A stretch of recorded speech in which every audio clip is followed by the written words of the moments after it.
America के पूर्व राष्ट्रपति बिल क्लिंटन जब भारत आए थे तो ताजमहल को देखने के बाद उन्होंने कहा था, आज मुझे एहसास हुआ इस दुनिया में दो ही तरह के लोग हैं, एक वह जिन्होंने ताजमहल देखा है और एक वह जिन्होंने ताज नहीं देखा। दुनिया में होंगी एक से बढ़कर एक खूबसूरत इमारतें, लेकिन ताज जैसी कोई नहीं, क्योंकि इसकी बुनियाद में एक बादशाह ने अपना दिल रखा है। आज इस वीडियो में आप ताजमहल के बारे में कुछ दिलचस्प जानकारी जानोगे। इससे पहले हमारे चैनल को सब्सक्राइब और वीडियो को लाइक करें। हजारों टूरिस्ट जो ताजमहल देखने आते हैं वह यह नहीं जानते कि वह जो सामने देख रहे हैं वह ताजमहल का पिछला हिस्सा है। दरअसल जो शाही दरवाजा है वह नदी के किनारे दूसरी तरफ है। आज के टूरिस्ट ताजमहल को वैसा नहीं देख पाते जैसा कि शाहजहां चाहते थे। मुगल काल में ताज तक पहुंचने के लिए नदी ही मुख्य रास्ता थी। यह एक तरह का हाईवे था। बादशाह और उनके शाही मेहमान नाव में बैठकर आते थे। नदी किनारे एक चबूतरा हुआ करता था। नदी बढ़ती गई और चबूतरा नष्ट हो गया। बादशाह और उनके मेहमान उसी चबूतरे से ताजमहल आया करते थे। कुतुब मीनार भारत की सबसे ऊंची मीनार है, लेकिन शायद आपको जानकर हैरानी होगी कि ताजमहल की ऊंचाई कुतुब मीनार से भी ज्यादा है। ताजमहल 73 मीटर ऊंचा है, जबकि की कुतुब मीनार की ऊंचाई 72.5 मीटर है। यह कहा जाता रहा है कि शाहजहां ने ताजमहल बनाने वाले मजदूरों के हाथ कटवा दिए थे, लेकिन यह बात पूरी तरह से सच नहीं लगती है, क्योंकि इस बात का कोई प्रमाण मौजूद नहीं है। इतिहासकारों का यह मानना है कि शाहजहां ने मजदूरों और कारीगरों को जिंदगी भर की पगार देकर यह करारनामा लिखवाया था कि वह ऐसी और दूसरी इमारत नहीं बनाएंगे। ताजमहल की जो 4 मीनार हैं वह बिल्कुल सीधी नहीं खड़ी है, बल्कि चारों बाहर की ओर थोड़ी झुकी हुई हैं, और इन्हें ऐसे ही बनाया गया था ताकि भूकंप जैसी आपदा आने पर अगर यह गिरे भी तो बाहर की तरफ गिरे, मुख्य मकबरे को कोई नुकसान न पहुंचे। दुनिया में जितने भी सुंदर ऐतिहासिक मीनारें उपलब्ध हैं उनमें सबसे अच्छी लिखावट ताज पर की गई है। जैसे ही आप ताज के बड़े दरवाजे से अंदर जाते हो, दरवाजे पर लिखा यह सुलेख आपका स्वागत करता है।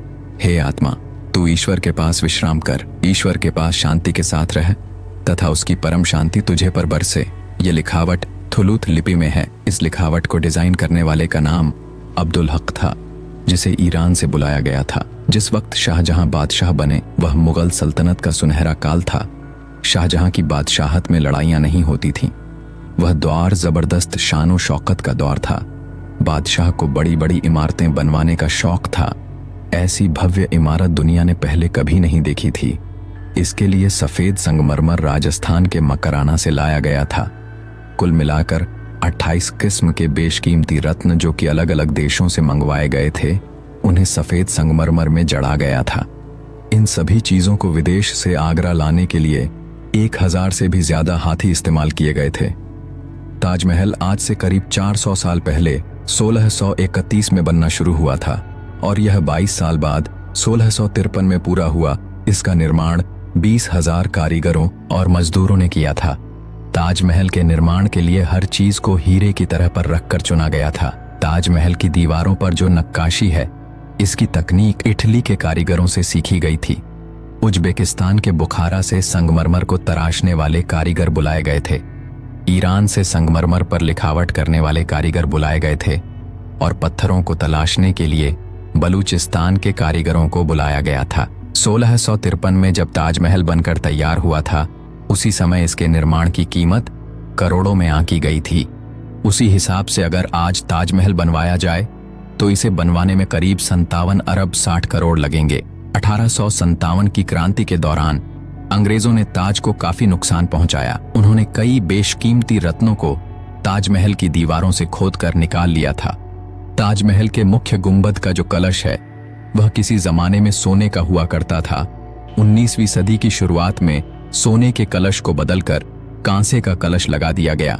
दूसरे विश्व युद्ध में सरकार ने ताजमहल के चारों ओर बांस का घेरा बनाकर सुरक्षा कवच तैयार करवाया था, जिससे कि हवाई बॉम्बरों को भ्रमित किया जा सके। 1965 और 1971 के भारत पाकिस्तान युद्ध के समय भी यही किया गया था। यह दावे के साथ नहीं कहा जा सकता कि ताजमहल को किसने डिजाइन किया था, लेकिन यह कहा जाता है कि 37 लोगों की टीम ने मिलकर ताजमहल का नक्शा तैयार किया था।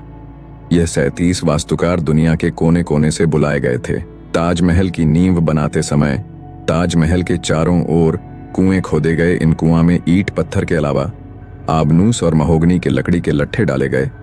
यह कुआं ताजमहल की नींव को मजबूत बनाते हैं। आबनूस और महोगनी की लकड़ियों में यह खासियत होती है कि इन्हें जितनी नमी मिलती है या उतनी ही फौलादी और मजबूत होती जाती है, और इन लकड़ियों को नमी में ताजमहल के पास बहने वाली यमुना नदी के पानी से मिलती है। 1989 में एक भारतीय लेखक पुरुषोत्तम नागेश ने एक किताब लिखी थी जिसका नाम था ताजमहल द ट्रू स्टोरी। इस किताब में उन्होंने कई तर्कों के साथ ही यह दावा किया था कि ताजमहल मकबरा बनने से पहले एक शिव मंदिर था और इसका नाम तेजो महालय था। सन 2000 में पुरुषोत्तम नागेश ओक ने अपनी बात सिद्ध करने के लिए ताज की साइट खोदने के लिए सुप्रीम कोर्ट को अर्जी दी थी, जिसे सुप्रीम कोर्ट ने रद्द कर दिया। और आर्कियोलॉजिकल सर्वे ऑफ इंडिया के मुताबिक ताजमहल पहले शिव मंदिर था।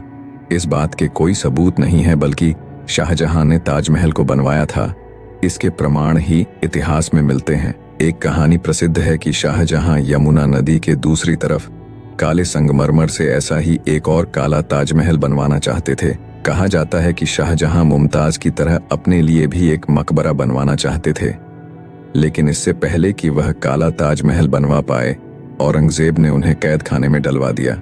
लेकिन इतिहासकार कहते हैं कि यह बाद में बनाई गई मनगढ़ंत कहानियां हैं। जिस जगह शाहजहां के काला ताज बनवाने की बात कही जाती है वहां कई बार खुदाई की जा चुकी है, लेकिन ऐसा कोई सबूत नहीं मिला जिससे यह पता चले कि शाहजहां काला ताज बनवाना चाहते थे। ताजमहल की सबसे ज्यादा लोकप्रियता इसके निर्माण से जुड़े अद्भुत प्रेम कहानी की वजह से है।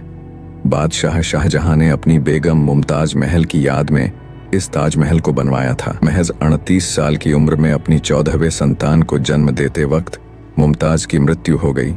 उस वक्त वह बुरहानपुर में थी। अपनी प्रिय बेगम की मृत्यु होने से बादशाह बहुत दुखी हुए, जैसे उनकी जिंदगी ही खत्म हो गई हो, और आखिर उनकी याद में बादशाह ने ताजमहल बनवाने का फरमान जारी किया। मुमताज के शव को बुरहानपुर में ही दफनाया गया। इसके बाद शाहजहां ने ताजमहल को बनवाना शुरू किया, लेकिन बाद में मुमताज के शव को जहां ताजमहल बन रहा था उसके बगीचे में दफनाया गया।